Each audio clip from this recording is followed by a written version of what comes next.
Are you like a rabbi though? No, I'm a college professor. College professor. You know, and I don't want to take over your seat there, but just for a little background, I come from an interfaith marriage.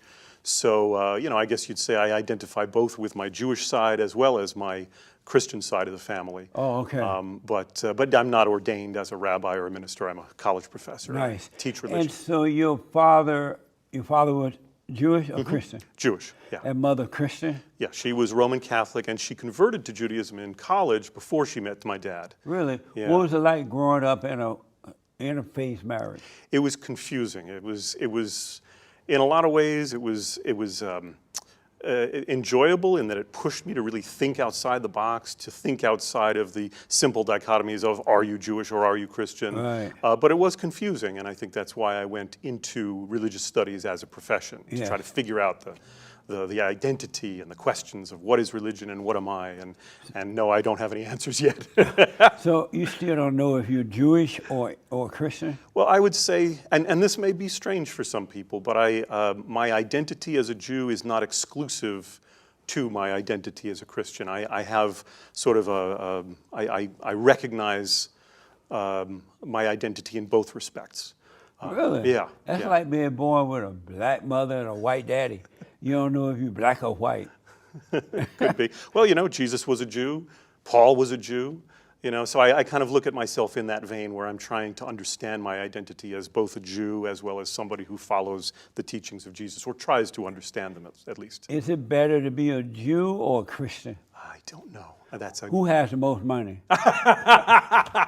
Well, I know that they say that typically or statistically Jews have higher earning potential in the United States. Yeah. But I don't know. I know plenty of poor Jews. I've been poor for many years myself as an academic. And so you're married and your wife is Jewish. She's in a similar, ethnic and religious circumstance, but the exact opposite. Her father was or is Christian. Her mother is the Jewish side of the family. What a mess! Yeah. So when we met, it was like check boxes, like you and I identify with this, you're that, we like this, we like that. It's like, where have you been all my life? So she's the love of my life.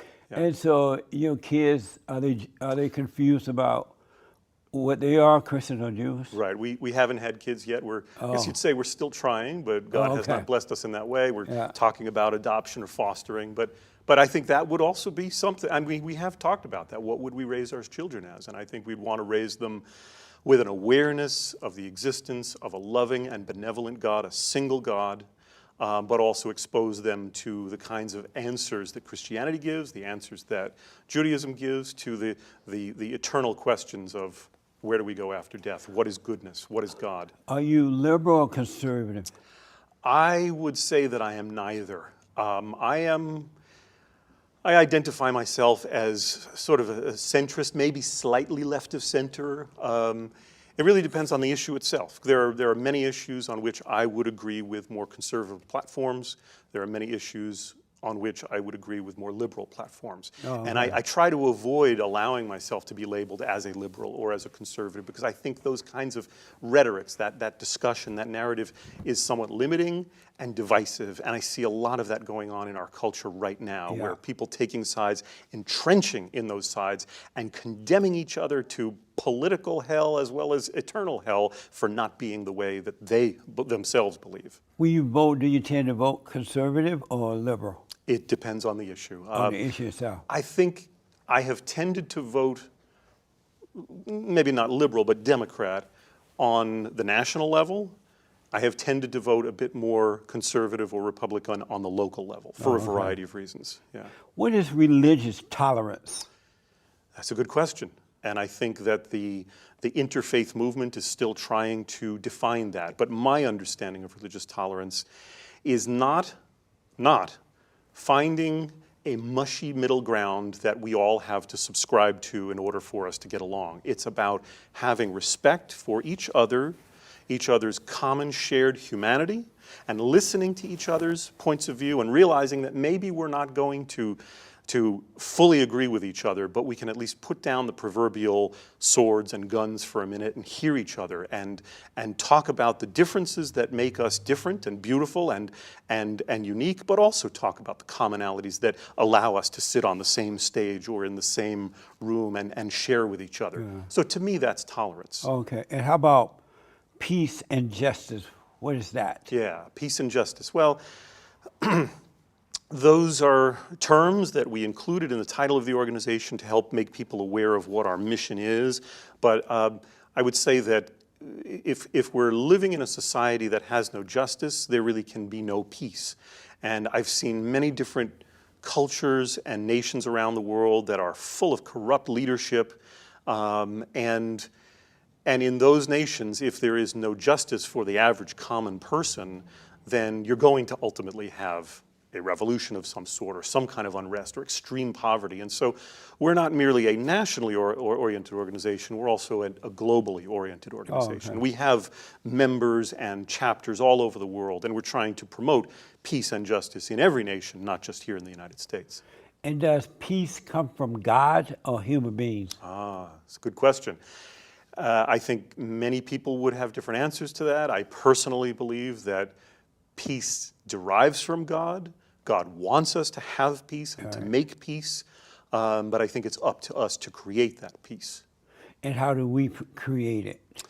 If it comes from God, how can we create it? Right. That's a good question. How can we create it? I think by focusing on that tolerance that I was talking about. I think that religious tolerance and interfaith dialogue are keys to the survival of the human race. That's also part of our mission as an organization. Yeah.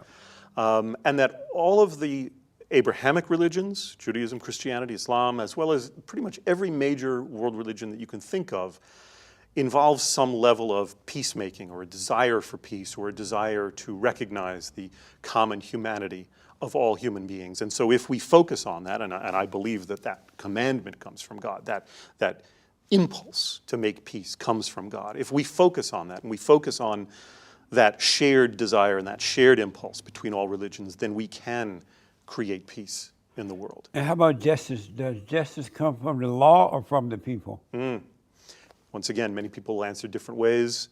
I think all of the Abrahamic faiths encourage us to follow certain laws that God has given us through the various scriptures. And so if we, whatever religion we are, if we remain firmly connected or obedient to the laws that are given to us as we understand them, we can create justice, we can create peace. I think the straying away from the law and focusing only on me and greed and breaking laws that we think are eternal laws like human rights or our right to exist, things like that, that's where we start doing the path of peace,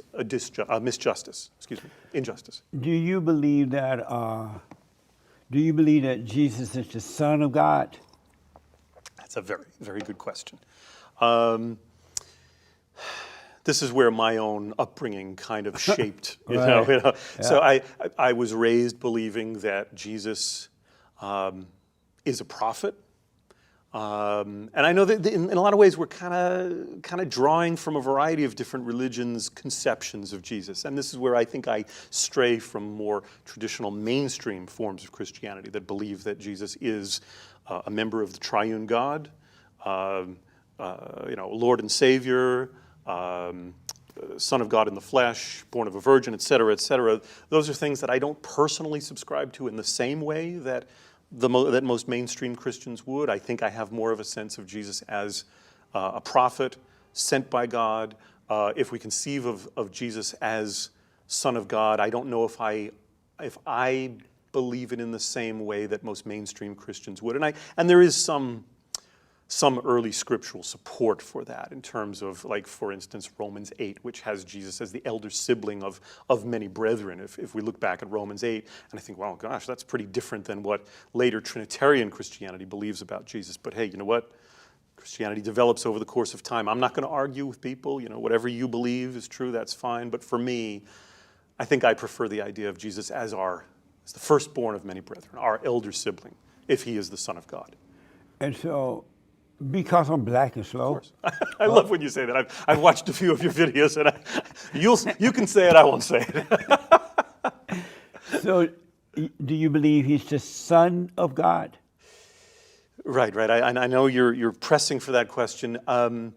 I believe he's a Son of God, and if we look at the Greek text of many of the Gospels, it is reasonable to interpret it that way, except for, of course, the Gospel of John. But the Synoptic Gospels, you can kind of translate that Son of God in the Gospels as a Son of God. So I believe he is a Son of God, but I have trouble with the idea of the only Son of God, which we see in the Gospel of John. That just doesn't sit well with me. So you believe he is the Son of God, but not the only Son?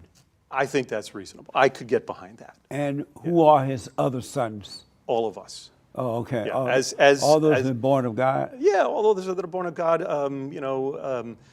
And forgive me, I have the text of Romans in my head. It's been a while since I've taught New Testament, but but the idea of all of us who have God's Spirit in us, we are sons and daughters of God. I agree with that. Yeah. I believe that Jesus is the Son of God, and all those who are born of God become sons of God as well. Okay. It's a point of contact between us. Right.